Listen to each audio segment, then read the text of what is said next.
بسم اللہ الرحمن الرحیم۔ گزشتہ تراویح کے اندر اللہ جل شانہ نے 100 پارے کی تلاوت کی توفیق عطا فرمائی۔ اس کا آغاز چوتھے پارے کا آخری رکوع اور 15واں پارہ مکمل اس کے اندر پڑھا گیا۔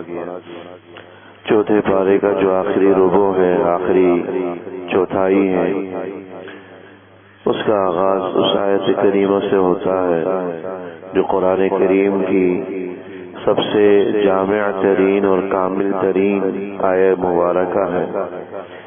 آیت نمبر 90 یہ وہ آیت مبارکہ ہے جو صدیوں سے جمعے کے خطبے کے اندر ہر خطیب پڑھتا ہے۔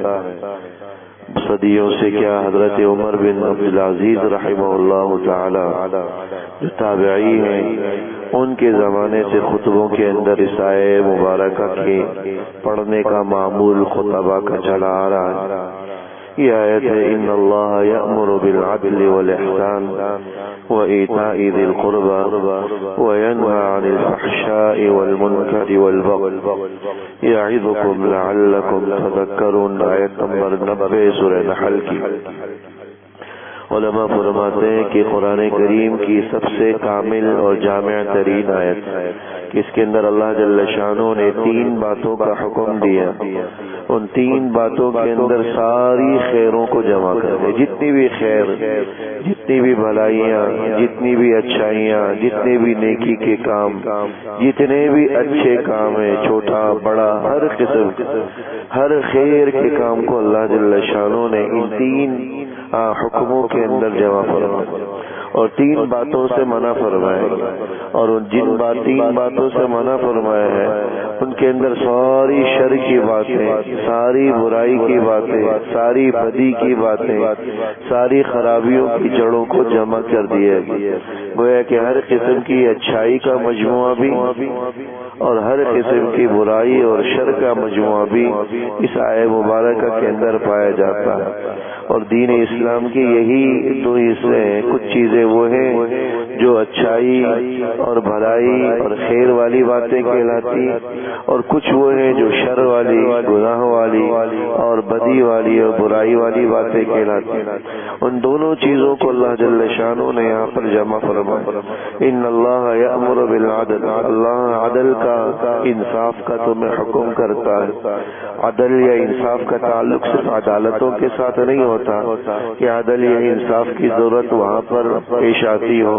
عدل ایک ایسا لفظ ہے جس کا تعلق انسان کی زندگی کے ہر موڑ کے ساتھ، عبادات کے اندر بھی عدل کی ضرورت ہے۔ عبادات کے اندر عدل و انصاف یہ ہے کہ ان عبادات کو درست طریقے سے صحیح پیمانے کے مطابق سنت کے ترازو کے اوپر رکھ کر اس عبادت کو ادا کیا جائے، تو یہ عبادات کے اندر عدل ہے۔ لوگوں کے ساتھ معاملات کے اندر، گھر والوں کے ساتھ عدل، بچوں کے ساتھ عدل، اعزاء اقربا کے ساتھ عدل، پڑوسیوں کے ساتھ عدل، ملنے جلنے والے دوست احباب، اجنبی برائے، ہر ایک کے ساتھ عدل کا تعلق، ہر ایک کے ساتھ۔ لیکن حقوق اللہ بھی اس کے اندر داخل ہے، حقوق العباد بھی اس کے اندر داخل ہے، بندوں کے حقوق بھی داخل ہیں، اللہ کے حقوق بھی اس کے اندر داخل ہے۔ احسان اور ہر چیز کے ساتھ اللہ جل شانہ نے احسان کا، بھلائی کا میں اور اچھا سلوک اور اچھے رویے کی تلقین کی۔ اور تیسری بات جس کی تلقین کی، وإیتاء ذی القربى، کہ رشتہ داروں کے ساتھ حسن سلوک کرے، رشتہ داروں کے ساتھ حسن سلوک کرے۔ احادیث مبارکہ کے اندر اس امر کی بڑی ترغیب آئی، بڑی ترغیب ہے۔ کسی اور عمل کی اتنی ترغیب نہیں آئی جتنا صلہ رحمی کی یا قرابت داری کی کو جوڑنے کی اور رشتہ داروں کے ساتھ حسن سلوک کی ترغیب آئی۔ بہت کثرت کے ساتھ اس کی ترغیب احادیث مبارکہ کے اندر دی۔ بعض روایات کے اندر تو یہ بھی فرمایا گیا کہ جو آدمی یہ چاہتا ہے کہ اللہ اس کے گناہوں کو بھی معاف کر دے، اللہ جل شانہ اس کی زندگی میں بھی اضافہ فرما دے، اللہ جل شانہ اس کے مال میں بھی برکت عطا فرمائے، فلیصل رحمہ، تو اس کو چاہیے کہ رشتہ داروں کے ساتھ حسن سلوک کرے، جتنا ان کے ساتھ تعاون کر سکتا ہے، مدد معاونت کر سکتا ہے، خیر اور بھلائی کا معاملہ ان کے ساتھ کر سکتا ہے، اس کا اہتمام کرے۔ اس کا ثمرہ کیا ہوگا؟ اللہ گناہوں کو بھی معاف کرے گا، زندگی میں بھی برکتیں ہوں گی، مال میں بھی برکتیں اللہ اس کی توفیق عطا فرمائے۔ تو مال میں بھی اضافے کا سبب ہے، اس سے بھی کمی نہیں ہوتی۔ اچھی نیت کے ساتھ، خلوص نیت کے ساتھ رشتہ داروں کے ساتھ حسن سلوک کا معاملہ کیا جائے۔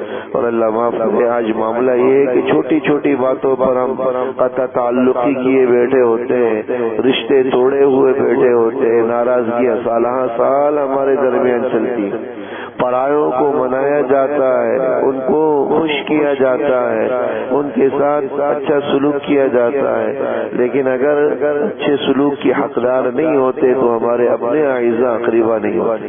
حالانکہ سب سے زیادہ حقدار، سب سے زیادہ حق انہی کا ہے جو اپنے قریبی عزیز ہوں یا دور کے عزیز ہوں، ہر قسم کے قرابت دار اس کے اندر داخل۔ تین باتوں کا اللہ جل شانہ نے اس کے اندر حکم دیا تھا اور تین ہی باتوں سے منع فرمایا۔ فحشا، بے حیائی کا کام، اس کے اندر ہر وہ عمل داخل ہے جو شرعاً بے حیائی کے زمرے میں داخل ہوتا ہو۔ ہاں، زبان کی بے حیائیاں وہ بھی اس کے اندر داخل، عمل کی بے حیائیاں وہ بھی اس کے اندر داخل۔ منکر ہر اس عمل کو کہا جاتا ہے جس کو شریعت نے منع کیا، لوگ اس کو بے حیائی والا عمل سمجھے یا نہ سمجھے، اگر شریعت نے اس کو منع کیا ہے بس وہ بھی ناجائز۔ سود کو لوگ اب بے حیائی والے زمرے میں داخل نہیں کرتے، لیکن شریعت نے اس کو منع کیا، یہ منکر کے اندر داخل، یہ منکر کے اندر داخل۔ نماز کو لوگ ترک کرنے کو کچھ بھی سمجھے، لیکن چونکہ وہ گناہ ہے لہذا یہ منکر کے اندر داخل۔ والبغی، بغی کا معنی آتا ظلم و زیادتی، ظلم و زیادتی سے منع فرمایا، چونکہ بعض گناہ ایسے ہیں، حدیث سے پتہ چلتا ہے کہ جس کی اللہ دنیا میں نقص سزا دے دیتے، آخرت میں تو سزا ہوگی لیکن دنیا میں بھی اس پر نقص سزا مل جاتی ہے۔ ان میں ایک والدین کی نافرمانی کا گناہ ہے اور دوسرا بغی، ظلم کا گناہ ہے، کسی پر ناحق کیا، ظلم کیا، ظالمانہ رویہ کسی کے ساتھ رکھا، آخرت میں تو سزا ہوگی، اللہ دنیا میں بھی پکڑے گا، دنیا میں بھی گرفت ہوگی، دنیا میں بھی اس کو عبرت نمونہ بنائے گا۔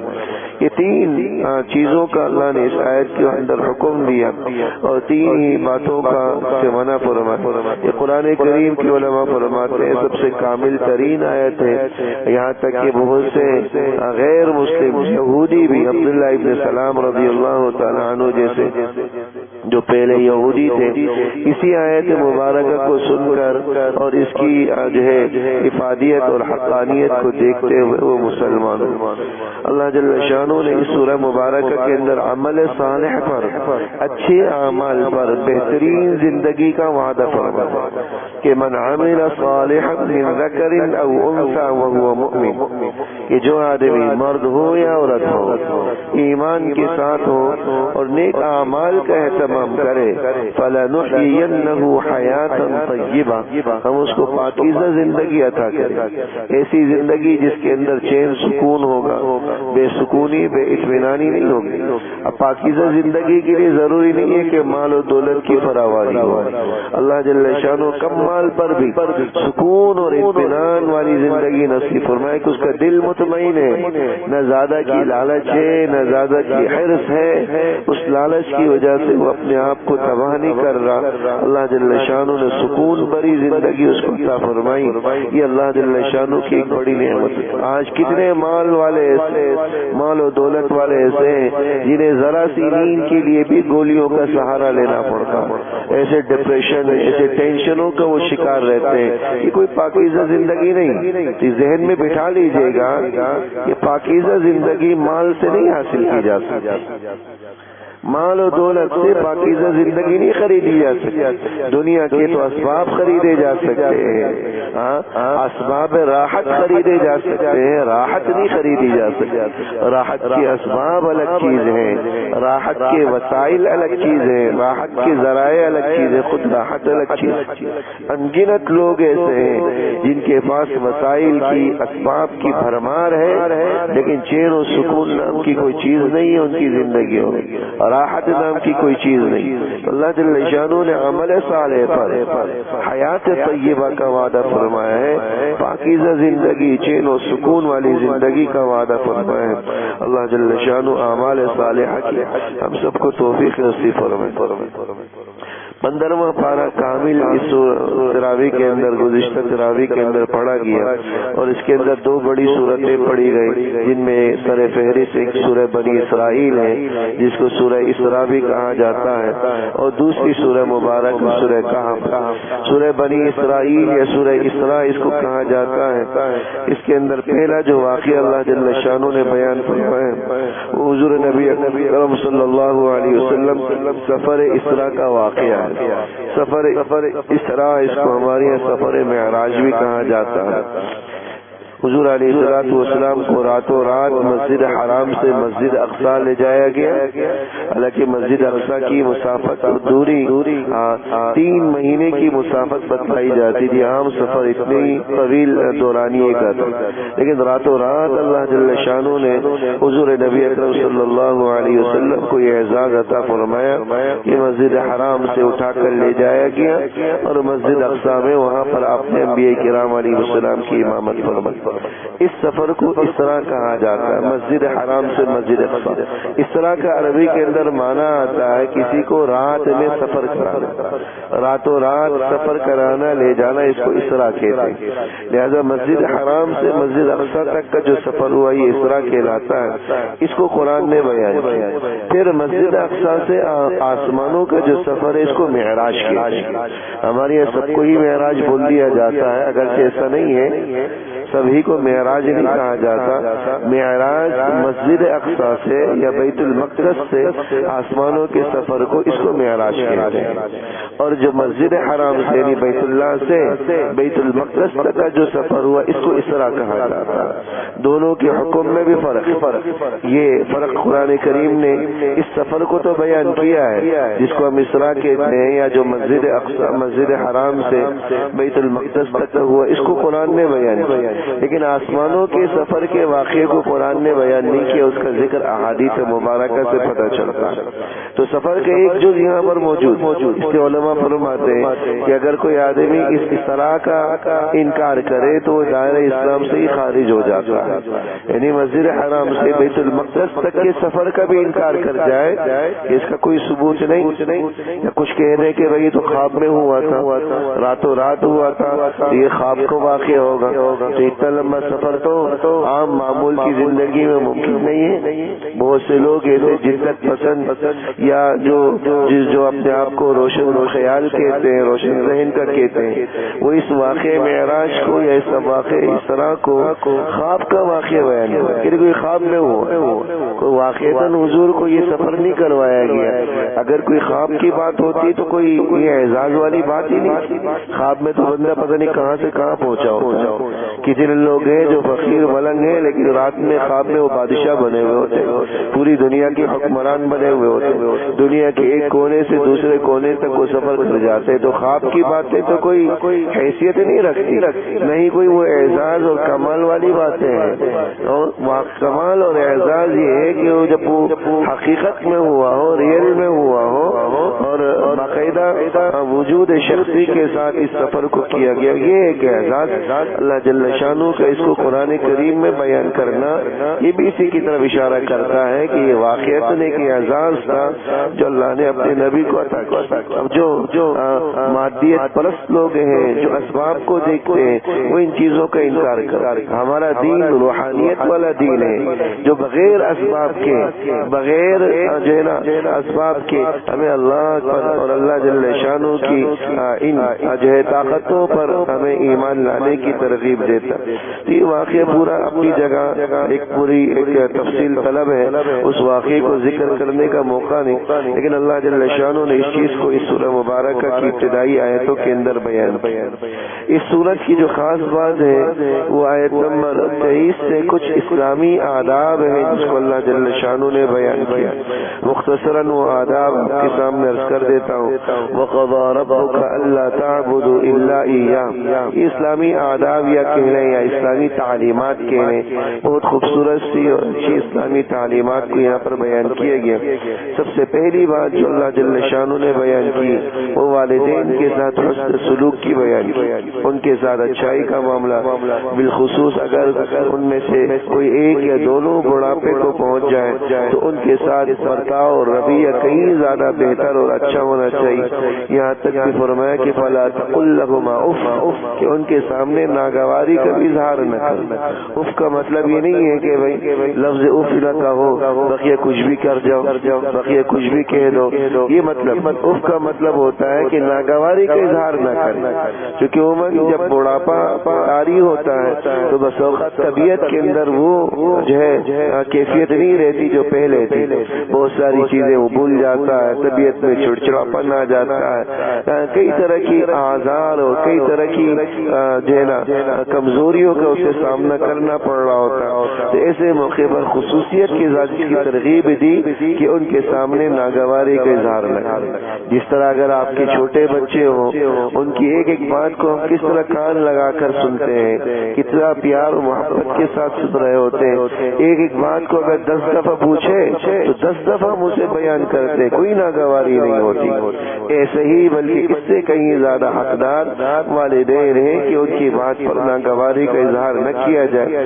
واخفض لهما جناح الذل من الرحمہ، ان کے ساتھ تواضع اور عاجزی کے ساتھ پیش آیا جائے اور ان کے حق میں دعائے خیر کی جائے۔ وقل رب ارحمهما كما ربياني صغيرا۔ دوسرا ادب جس کے اندر بیان کیا گیا وآت ذی القربى حقه، کہ رشتہ داروں کے ساتھ حسن سلوک کریں، مسکینوں کے ساتھ، مسافروں کے ساتھ۔ تیسرا ادب بیان کیا گیا ولا تبذر تبذیرا، فضول خرچی اور اسراف سے خود کو بچائیں، ان المبذرین كانوا اخوان الشیاطین، یہ فضول خرچ لوگ یہ شیطان کے بھائی قرار دیے گئے۔ چوتھا ادب بتلایا گیا ولا تجعل یدک مغلولہ، بخل کنجوسی سے خود کو بچائیے۔ بخل یہ ایسی چیز ہے، ایسی صفت ہے، بعض روایات کے اندر آیا کہ ایمان والا اور بخل یہ دونوں ایک ساتھ جمع نہیں ہو سکتے، ایمان والا ہو اور بخیل ہو ایسا نہیں ہو سکتا۔ ایمان والا دونوں جہانوں میں تکلیف میں ہوتا ہے، بخیل آدمی دونوں جہانوں میں تکلیف میں ہوتا ہے۔ بعض بزرگان دین فرماتے ہیں کہ بخیل ایسا بد نصیب ہے کہ جو دنیا میں بھی فقیروں کی طرح رہتا ہے اور آخرت میں اس کا حساب مالداروں جیسا ہوگا، وہ ایسا بد نصیب۔ ولا تجعل یدک مغلولۃ الی عنقک، کہ اپنے ہاتھوں کو اپنی گردنوں کے ساتھ باندھ کر مت رکھو۔ اشارہ اس بات کی طرف ہے کہ اپنے ہاتھوں کو بند کر کے مت رکھو، یعنی بخل سے کام نہ لو۔ اللہ کے دیے ہوئے مال میں، اللہ کے راستے میں، نیکی کے کاموں میں، دین کی نشر و اشاعت کی درسگاہوں میں اپنے مال کو صرف کریں۔ ان ربک یبسط الرزق لمن یشاء ویقدر، تمہارا رب جس کے لیے چاہتا ہے رزق کو کشادہ کر دیتا ہے اور جس پر چاہتا ہے رزق کو تنگ کر دیتا ہے۔ تو جس کے پاس رزق کی فراوانی ہے وہ یہ نہ سمجھے کہ یہ میرے کسی ذاتی کمال کا نتیجہ ہے یا میری کسی ذاتی محنت کا ثمرہ ہے یا میرے کسی ہنر کی یہ کارستانی ہے، یہ تو اللہ کا عطیہ ہے، اللہ کی دین ہے۔ اللہ نے تمہیں اعمال کی وسعت کے لیے منتخب کیا، اس پر اللہ کا شکر ادا کرو، اور اللہ کا شکر یہ ہے کہ اس مال کو طاعت کے راستے میں، نیکی کے راستے میں صرف کرو۔ پانچواں ادب بتلایا گیا ولا تقتلوا اولادکم خشیۃ املاق، اپنے اولاد کو فقر و فاقہ کے ڈر سے قتل مت کرو۔ مراد یہ ہے کہ اس کو ضائع مت کرو، تلف نہ کرو، جیسا کہ زمانہ جاہلیت میں ہوتا تھا، اولاد زیادہ ہو گئے اس کو کھلائیں گے کہاں سے، پلائیں گے کہاں سے، اس کے وسائل، اس کے اخراجات کہاں سے اٹھائیں گے۔ اور اللہ معاف کرے آج بھی بہت سے لوگوں میں اسی قسم کی ذہنیت ہے، اور یہ نعرے لگائے جاتے ہیں کہ جتنے بچے کم ہی اچھے ہو، آبادی بڑھ رہی ہے، کہاں سے ہم اسباب پورے کریں؟ آپ کون ہوتے ہیں اسباب پورے کرنے والے؟ آپ کے بس میں ہے کیا؟ آپ کے اختیار میں ہے کیا؟ وما من دابۃ فی الارض الا علی اللہ رزقها، تو اللہ نے وعدہ لیا جو بچہ دنیا میں آتا ہے اپنا رزق خود لے کر آتا ہے۔ آپ کوئی کوئی اس کا پیدا کرنے والے نہیں ہیں، آپ کو تو اللہ نے ایک ذریعہ بنایا ہے، صرف وسیلہ بنایا ہے، اصل مسبب الاسباب اللہ کی ذات۔ تو اس لیے اس ڈر سے اولاد کو ختم کر دینا، پیٹ میں ہی تلف کر دینا، ضائع کر دینا، یا اولاد کی تسلسل کو ختم کر دینا، قطع نسل کر دینا، اس سلسلے کو بند کر دینا، اس ڈر سے کہ ان کی جو ہے ان کو کھلائیں گے کہاں سے، پلائیں گے کہاں سے، ان کے اخراجات کہاں سے پورے کریں گے، آبادی بڑھ گئی تو وسائل کہاں سے آئیں گے، اس ڈر سے یہ حرام ہے، یہ قتل اولاد کی زمرے میں داخل ہے، جس کی اللہ جل شانہ نے اس آیت مبارکہ کے اندر ممانعت فرمائی۔ اللہ خود کہتا ہے اس آیت میں نحن نرزقهم وإياكم، ہم تو تمہیں بھی رزق دیتے تو انہیں بھی دیں گے جو دنیا میں آ رہا ہے، نہ تم اپنے رزق کے خود جو ہے وہ کفیل ہو کہ خود ہی تم رزق کا بندوبست کرو، نہیں جب تم ان کے رزق کے جو ہے نا کفیل ہو کہ ان کے رزق کی پابندی تم پر ہے، اللہ نے تو تمہیں ایک ذریعہ بنایا ہے، اصل دینے والی ذات تو اللہ کی۔ چھٹا ادب بتلایا گیا ولا تقربوا الزنا، بدکاری کے قریب مت جاؤ۔ ساتواں ادب ولا تقتلوا النفس التي حرم اللہ الا بالحق، کسی کو ناحق قتل مت کرو۔ آٹھواں ادب ولا تقربوا مال الیتیم، یتیم کے مال کے قریب بھی مت جاؤ۔ نواں ادب بتلایا واوفوا بالعہد، وعدوں کی پاسداری کرو۔ دسواں ادب واوفوا الکیل اذا کلتم، ناپ تول میں ڈنڈی مارنے سے گریز کرو۔ گیارہواں ادب بتلایا ولا تقف ما لیس لک بعلم، دوسروں کی توہ میں تجسس میں مت پڑو کہ دوسرے لوگ کیا کر رہے ہیں کیا نہیں کر رہے، کان لگا کر ان کی باتوں کو سننا، ان کی خفیہ باتوں کو سننا، چیزوں کو سننا، یا کسی کے تجسس میں لگنا، ان ساری چیزوں سے منع فرمایا۔ بارہواں ادب فرمایا ولا تمشی فی الارض مرحا، تکبر اور اترا کر چلنے سے منع فرمایا۔ انک لن تخرق الارض ولن تبلغ الجبال طولا، جتنا بھی تو خود کو بڑا سمجھ لے، تکبر کا مظاہرہ کرے، وہی چند فٹ کا انسانی رہے گا، نہ تو پہاڑ سے بلند ہو سکتا ہے، نہیں اپنے تکبر اور بڑائی کی وجہ سے زمین کو شق اور پھاڑ سکتا ہے۔ کل ذالک کان سیئہ عند ربک مکروہا، یہ 12 کے قریب آداب اللہ جل شانہ نے اس سورہ مبارکہ کے اندر بیان فرمایا۔ اسی صورت کے اندر وہ بات بھی بیان کی جس کا ذکر پچھلے درس کے اندر بھی آیا تھا کہ تسبح له السماوات السبع والارض ومن فیہن، کہ ساتوں آسمان زمین جو کچھ ان میں سب اللہ کی تسبیح بیان کرتے ہیں۔ وَإِن مِّن شَيْءٍ إِلَّا يُسَبِّحُ بِحَمْدِهِ، دنیا میں کوئی چیز ایسی نہیں ہے جو اللہ کی حمد کی تسبیح بیان نہ کرتی ہو۔ وَلَكِن لَّا تَفْقَهُونَ تَسْبِيحَهُمْ، ہاں یہ ہے کہ تمہیں ان کی تسبیح کا پتہ نہیں چلتا، ہر ایک اپنی اپنی بولی میں، ہر ایک اپنے اپنے انداز میں اللہ کی تسبیح بیان کرتی۔ یہ سورہ مبارکہ کی خاص مہم بات تھی۔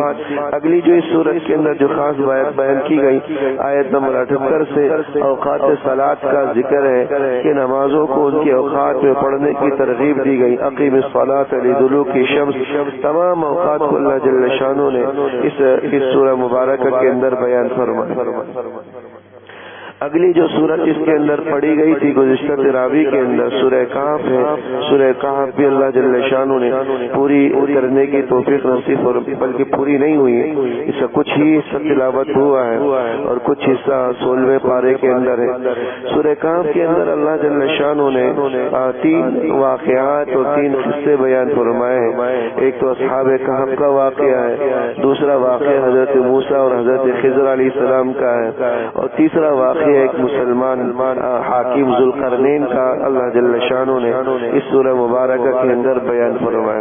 کچھ مثالیں ہیں سورہ کہف کا جو موضوع علماء بیان فرماتے ہیں یا اس کی فضیلت کے حوالے سے آپ حضرات کے اکثر کے علم میں ہوگا کہ جمعے کے دن اس کے پڑھنے کا اہتمام کرنا یہ فتنہ دجال سے بچنے کا ذریعہ ہے کہ جمعے کے دن اس سورہ مبارکہ کی تلاوت کی جائے، اللہ جل شانہ دجال اور دجال کے فتنے اس کی شر سے حفاظت فرما۔ اس کی پوری سورہ مبارکہ کی تلاوت کا اہتمام ہو نہ ہو تو یا تو اس کی شروع کی 10 آیتیں پڑھ لی جائے یا آخر کی 10 آیتیں پڑھ لی جائے، تب بھی یہ فضیلت حاصل ہو جاتی۔ بہتر ہے کہ پوری سورت کو پڑھ لیا جائے، یا اگر پوری سورت کا پڑھنا ممکن نہ ہو تو شروع کی 10 آیتیں پڑھ لی جائے یا آخر کی 10 آیتیں پڑھ لی جائے، تب بھی یہ فضیلت اور فائدہ حاصل ہو جاتا ہے۔ علماء فرماتے ہیں کہ سورہ مبارکہ کے اندر اگرچہ دجال کا کوئی ذکر نہیں، پوری سورت کے اندر دجال کا کوئی تذکرہ نہیں، لیکن پھر بھی یہ سورت دجال کے فتنے سے بچنے کے لیے فائدہ مند۔ اس کی وجہ علماء یہ فرماتے ہیں کہ پوری سورت کا جو موضوع ہے وہ ایمان اور مادیت کے معرکے کو اللہ جل شانہ نے بیان کیا۔ دوسرے لفظوں میں کہہ لیں کہ ایک روحانیت ہوتی ہے جس کو ہم کہتے ہیں اللہ پر یقین، دوسری چیز ہوتی ہے مادیت جس کا آسان لفظوں میں ترجمہ اسباب پر یقین۔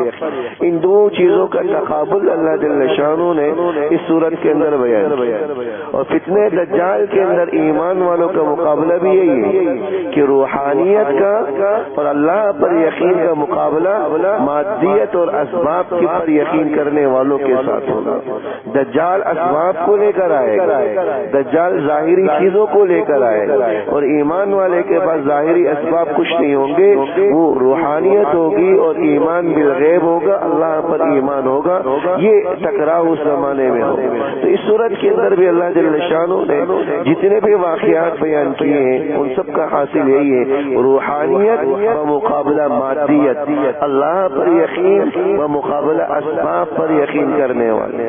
اصحاب کہف کا واقعہ ہے، ان چند نوجوانوں کا واقعہ ہے جو اپنے وقت کے ظالم بادشاہ سے اپنے ایمان کو بچانے کے لیے بھاگے، کیونکہ وہ ہر صاحب ایمان شخص کو قتل کر ڈالتا تھا۔ اپنے ایمان کو لے کر وہ بھاگے اور ایک غار میں انہوں نے پناہ لی۔ اللہ جل شانہ نے وہیں پر ان پر نیند مسلط کر 300 سال تک وہ سوتے رہے، 300 سال کے بعد وہ بیدار ہوئے، 300 سال کے لگ بھگ۔ اب 300 سال یہ اسباب پر یقین کرنے والا اس پر یقین نہیں کرے گا کہ 300 سال تک آدمی کیسے سو سکتا ہے۔ اگر زمین پر لیٹا ہو تو زمین تو اسے کھا جائے گی۔ چند سو سال کے بعد، چند سالوں کے بعد آدمی کی لاش کی جو ہے نا کچھ ہڈیاں بھی باقی نہیں رہ جاتی، زمین جو ہے نا کھا کر سب کو ختم کر کے رکھ دیتی، لیکن وہ 300 سال تک سوتے رہے، پھر اس کے بعد اٹھے بھی، پھر اپنی طبعی موت مرے بھی۔ اللہ جل شانہ نے یہ واقعہ بیان کیا۔ اسباب پر یقین کرنے والا ان چیزوں پر یقین نہیں کرے، لیکن جس کا اللہ پر ایمان ہو، اللہ پر یقین کرنے والا ہو، وہ ان چیزوں کو تسلیم کرتا ہے، ان چیزوں کو مانتا۔ اس پورے واقعے سے جو اہم سبق ہم ایمان والوں کو حاصل ہو رہی ہے وہ یہی ہے کہ ہر وقت اپنے ایمان کی فکر کریں، کیونکہ ایمان سے بڑھ کر کوئی دولت نہیں ہے، ایمان سے بڑھ کر کوئی چیز نہیں ہے۔ یہ نوجوان اپنے ایمان کو بچانے کے لیے ظالم بادشاہ سے باغی، حالانکہ کتابوں کے اندر آتا ہے، تفسیر کی کتابوں کے اندر ان نوجوانوں کو ہر قسم کی لالچ دی گئی، ہر قسم کی دنیاوی اسباب کی آفر کی گئی کہ اتنا مال لے لو، اتنا سرمایہ لے لو، یہ لے لو، وہ لے لو، یہ وزارت لے لو، یہ منصب لے لو، یہ عہدہ لے لو، یہ پیسے لے لو، لیکن انہوں نے ان سب کو قربان کیا، اپنے ایمان ہی کو ترجیح۔ اللہ جل شانہ نے رہتی دنیا تک ان کے ذکر کو باقی رکھا۔ تو جو اپنے ایمان کی حفاظت کرنے والے ہیں در حقیقت وہی کامیاب ہیں۔ اس واقعے کے ذریعے اللہ جل شانہ ہمیں اپنے ایمان کی اہمیت کا احساس دلا رہے ہیں کہ ہر حال میں اپنے ایمان کی حفاظت کریں، کیونکہ آج جو وارداتیں ہوتی ہیں، جو چوریاں ہوتی ہیں، جو ڈاکہ زنی ہو رہی ہے، وہ سر فہرست ہمارے ایمان پر ہو رہی ہے، بالخصوص سوشل میڈیا کے ذریعے جس کے اندر مادیت کا ایک سیلاب رواں ہے، اس کے ذریعے ہماری نئی نسل کے ایمان کو خراب کیا جا رہا ہے، ہماری نئی نسل کے نوجوانوں کے ایمان کو کمزور کیا جا رہا ہے۔ نیٹ کے ذریعے، سوشل میڈیا کے ذریعے لوگ ایسے باتیں لے کر آتے ہیں۔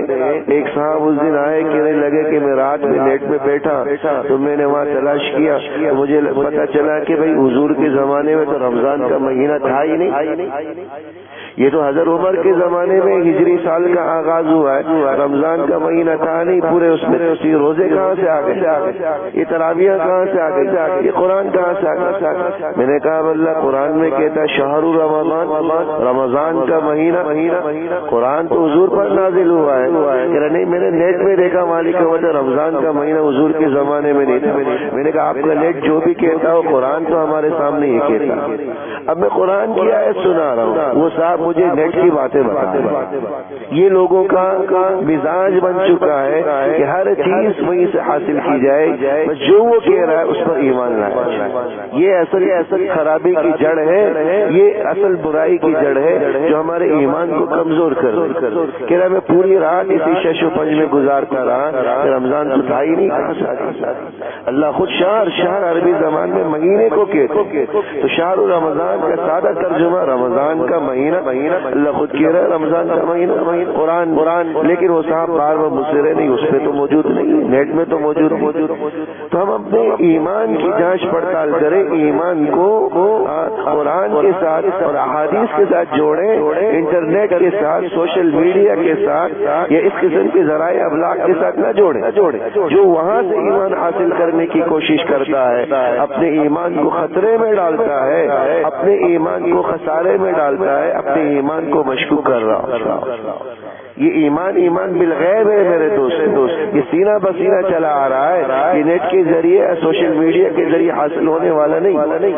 عام آدمی وہاں سے اگر معلومات لیتا ہے تو بس اوقات بگاڑ کا باعث بنتی ہیں، کیونکہ وہاں تو ہر قسم کی خیر و شر کی چیزیں ہیں. کچھ اچھی چیزوں کے سامنے آڑ میں 20 غلط چیزیں انسان کے ذہن میں ڈال دی جاتی. ایک اچھی چیز بتلائی جائے گی، اس کی ذہن میں 20 غلط چیزیں نوجوان کے دماغ میں بھر دی جائے گی. لوگ سمجھتے ہیں کہ شاید وہاں سے بہت کچھ اچھا حاصل ہو سکتا ہے. وہ دینی معلومات حاصل کرنے کا ذریعہ نہیں، آپ دنیاوی چیزیں اس سے حاصل کر سکتے ہیں، ضرورت کے مطابق استفادہ کر سکتے ہیں، لیکن دین وہی معتبر ہوگا جو قرآن نے بیان کیا، نہ کہ گوگل نے اور یوٹیوب نے. دین وہی معتبر ہوگا جو احادیث مبارکہ کے اندر بیان کیا گیا ہے. اور اللہ جل شانہ اس سورہ مبارکہ کے اندر ہمیں اسی بات کی ترغیب دے رہے ہیں. اگلا جو واقعہ حضرت موسیٰ اور حضرت خضر کا ہے وہ انشاءاللہ چونکہ بیشتر حصہ اس کا 16ویں پارے میں ہے تو انشاءاللہ آج کی تراویح میں اس کو بیان کیا جائے گا.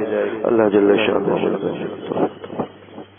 ربنا تقبل منا انك انت السميع وتب علينا وصلى الله تعالى على خير خلقه محمد وآله وصحبه آمين برحمتك.